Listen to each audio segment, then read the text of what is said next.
Alright, so we are going to be doing an installation on a dishwasher, Whirlpool. These cabinets are brand new. So at the top, no holes, no nothing. And if you look to the side shortly, you can see where a portion of the cabinet wasn't fully... this is the insulation kit, but look right next to the insulation kit, you can see the gap. So that was an issue because that portion of the cabinet was not fully secured. You could see it right next to my thumb.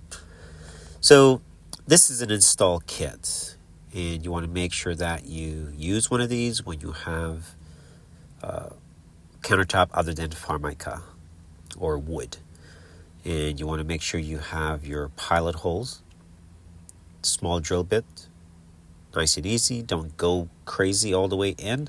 You do need some bite from the screws, and you want to drill both of those. You do not want to drive the screw straight into the cabinet. You could end up splitting it, and you don't want to do that. Now, that side of the cabinet was not fully secured. And also another thing I like to do, instead of using my power drill to drive those small screws in, use your manual driver. You can get a better bite, better feel. The power driver, sometimes if it slips, you're going to strip those just like that. Now this side, again, keep stressing it. Now those are the small screws that you will use to actually secure the unit into that piece.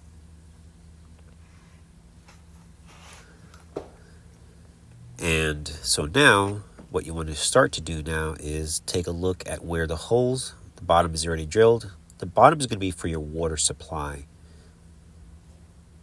and potentially your power line, your power cord. So we're going to drill a hole right there and just make sure that it is safe to do so. Check behind it. I like to drill from the back, but in this case the sink was too close. Also, if you do have something behind it, be mindful as you push through. Don't push too hard. You do not want to damage anything in the process. Take your time and drill. Now, I like to start in reverse, and it gives it a cleaner look as the teeth of the saw rotates counterclockwise. It does not make such a mess, and it gives you a cleaner look and a better look. Once you've gotten into the wood, you can push through. You should be okay. Don't push through too hard. Now you want to go over the unit and take a look, make sure the unit is not damaged. Sometimes even in the box they will have a dent, and you don't want to actually install this thing and start checking for leaks and then you have an issue. Go over it, take your time, and make sure nothing is in fact damaged.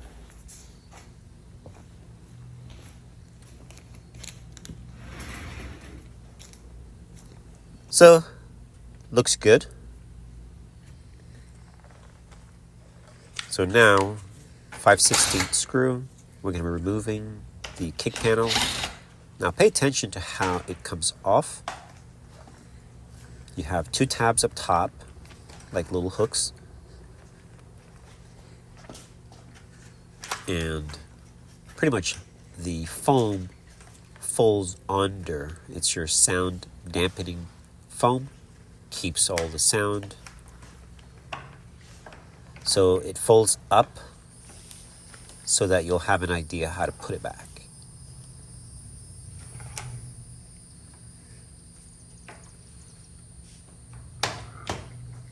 Now we're going to be removing two tabs on each side. Squeeze them and slowly pull up.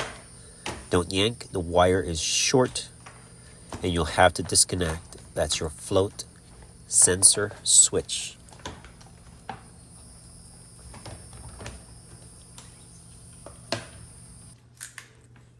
Sometimes with my gloves, things don't always go as smooth, but I got it. Just be mindful you don't break that tab, and it comes out just fine. Alright, so 1/4 inch screws, and we're going to be removing the cover. That's the cover for your power block, and we're going to be installing the cord.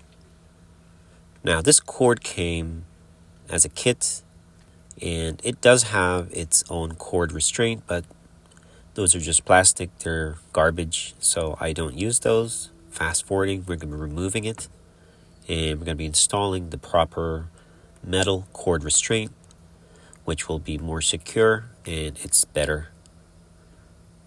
So to do that, you just cut this thing apart, cut it off, get it in, and tighten your screws. One note here, guys, make sure you have enough wire sticking through so you don't have to readjust once you inserted your wire into the cord restraint. It's better to have a little too much than not enough. So just, 5-6 inches, and you can always fold it just in case. So once you tighten that screw, you don't want to be touching it again. Quick note here, guys, just so you know, the drain hose on this install was not done because the sink was not available.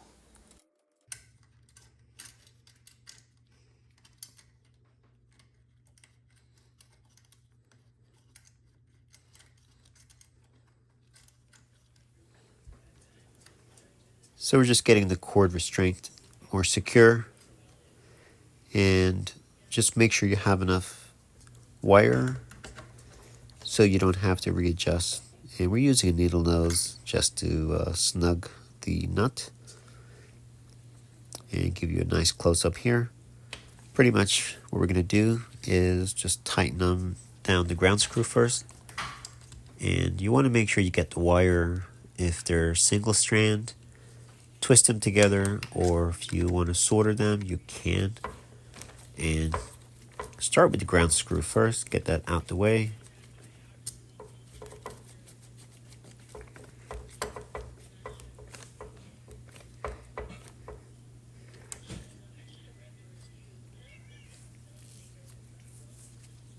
Then of course you have your neutral, which is the white, and twist them around, get them nice and solid as much as possible. Make a small circle and snug it down.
Alright, so the power box, that's all done. Now we're getting the water supply line, getting that ready, and get that straightened out so it's not dangling and all over the place. And you do not need any Teflon. The rubber seal is all you need. And here's a pointer.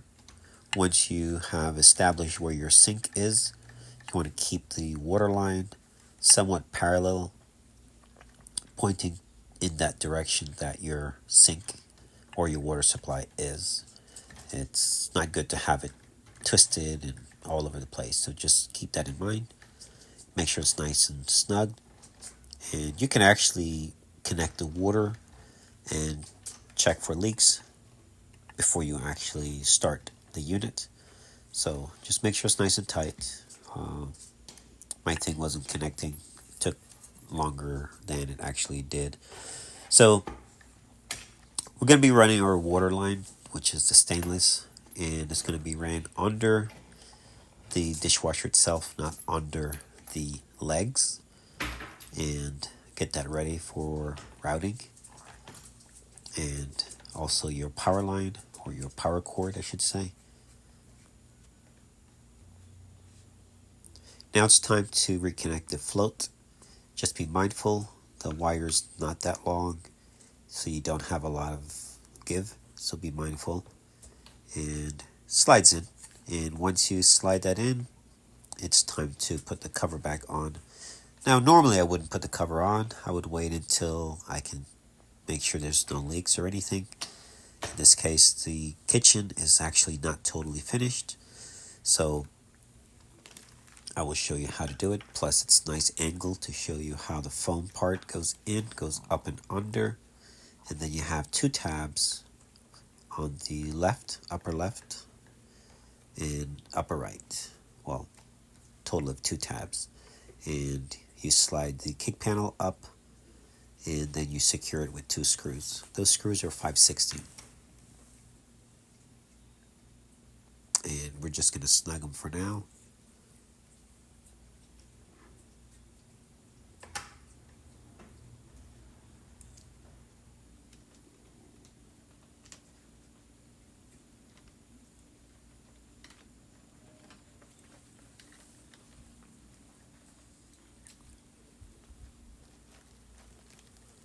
So we're going to go over the hardware and what they're going to do. Pretty straightforward. That Allen key is going to be for your handle. The handles, you have two set screws that you have to tighten up. And pretty much just two clamps. They both go onto the drain hose for the dishwasher.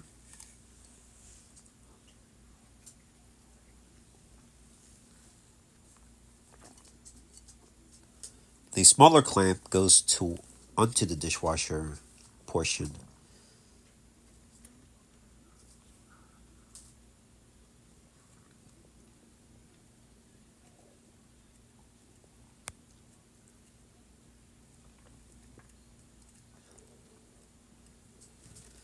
Now you have two mounting position on this dishwasher.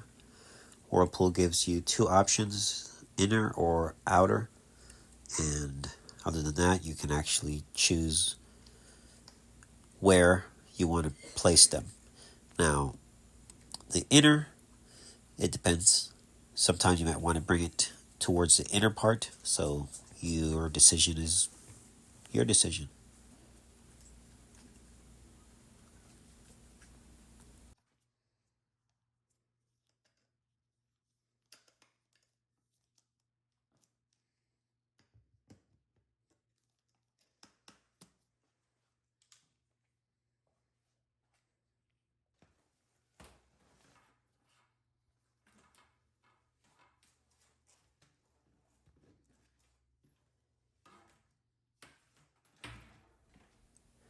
So now we're doing the drain hose connecting to the unit.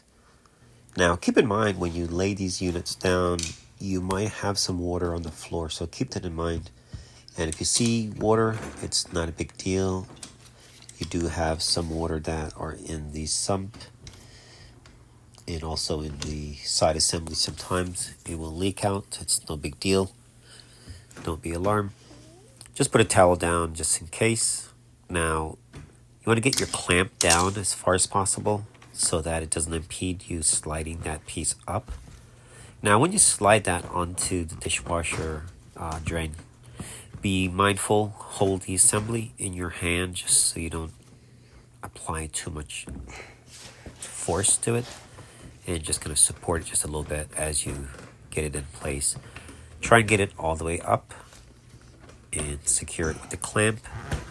Now, The hose itself has a spot just for the clamp, so pay attention to that and position the clamp right between the two lines.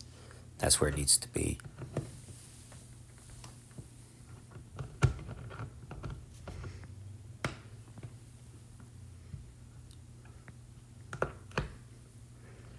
Perfect. And just always position the clamp so that if you need to move it or take it off, you can access it. So now that's on, we're going to be getting the hoses ready for positioning under the sink. So we were measuring to install this unit on. Now, if you notice under the dishwasher, the flooring was partially done. They did not install I think it was tile, but whatever it is, the flooring, it stopped at the dishwasher. And those are always more challenging just because you have to readjust. You have to bring the dishwasher back up to height. Also, it's more challenging when you have to pull the dishwasher out if you can't reach the back legs. So you have to make account for the difference in height and the counter. So when you drop it down, it's going to be lower. So now you have to try and raise it back up. So sometimes you have to compromise a little bit. Now, this cover, it's sound dampening. It serves two purposes. That shiny portion is the plastic, and it goes over the water in the event of moisture and heat. It covers that, and that keeps your cabinet from getting mold. So make sure you install that properly. Now, there used to be holes in the front of these where you can slide them over. I didn't see it, so just make sure it's nicely secure on there. Now, you could actually use some tape if you want, just to make sure it stays in place. Double-sided tape. Don't have to, just make sure you're able to slide the thing in, and you should be okay. So, alright, so getting ready to slide this drain hose and water supply. Make sure your drain hose is routed to the top, not down there on the floor. That's where the water supply goes. That's the outlet, and I did not cut it out. I should have. It does not go there. The dishwasher will not fit.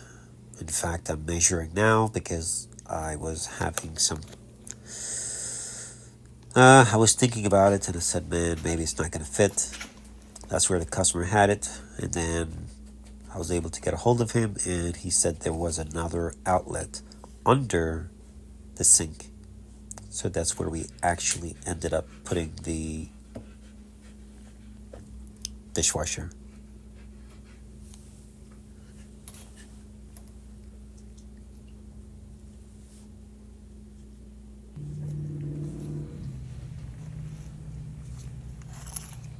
So make sure everything's nice and secure, meaning it's not hanging up on anything, and that's where our water lines are. I was going to put them to the back, but we had enough room on the side, and the drain line goes right out the side, so I decided to put them right there at the side instead of straight to the back. You can go straight to the back, it just depends on your setup. So here we are sliding this thing in. Just be mindful, make sure everything goes in nice and smooth. You might have to use a putty knife depending on how tight it is, and you use the putty knife just to get it in. And as we get closer,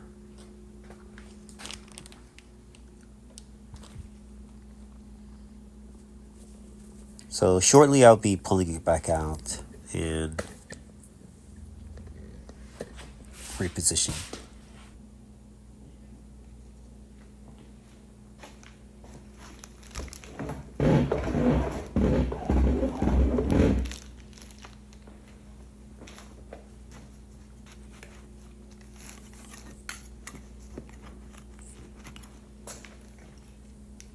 Sometimes you do need to use a putty knife.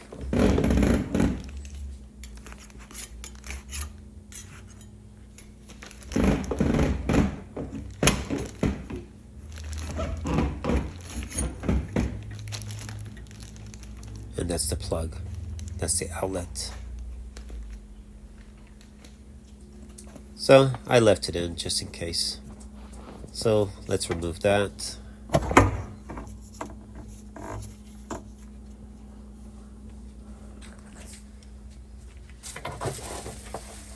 Also guys, the plug should not be behind the dishwasher. So bad design. Reason for that, if you do need to access the dishwasher to service, you do need to unplug it. You cannot pull the dishwasher out before you unplug it. You need to be able to unplug the dishwasher first. So we're leveling. As you can see, the unit is leveled.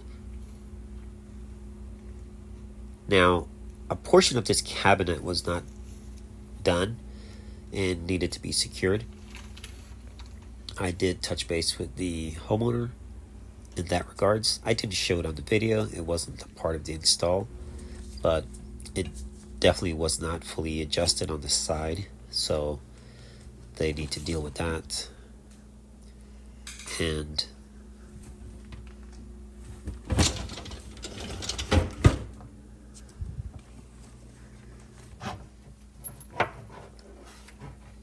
so now we're connecting our water supply. Any excess, you can just push it back in behind the dishwasher so you have a nice clean look instead of having extra hose just coiled up under your sink.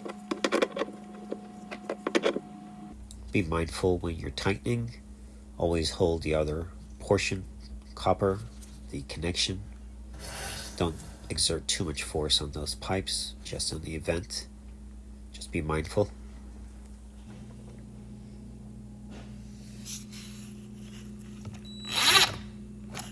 So we're covering our kick panel right now, and we are pretty much done. This is our handle. We're going to be putting on our handle.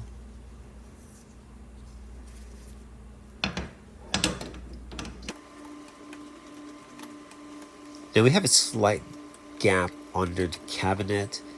I did not show it in the video, but I did readjust it, and I was able to close that gap just a little bit more. My left front leg, I was able to get them up somewhat because they fell down into the groove. As you know, the flooring is about 1/4 of an inch drop. But be mindful when you're raising your legs. Make sure you're level. That's my Duncan. So be mindful. You do not want to raise your front up too far to where you will impede or touch your door opening and closing. Now, here's something. If you open the door, you close it, and it feels like there's some resistance, that means one of your legs are not even with the other. So you want to make sure that your door, when it closes, it's nice and smooth. Now we're securing the unit. Again, no power tool here. Just keep it simple so that if you do need to make any adjustment or anything, it's easily done and you're not over torquing and destroying the threads in these units. So just be mindful.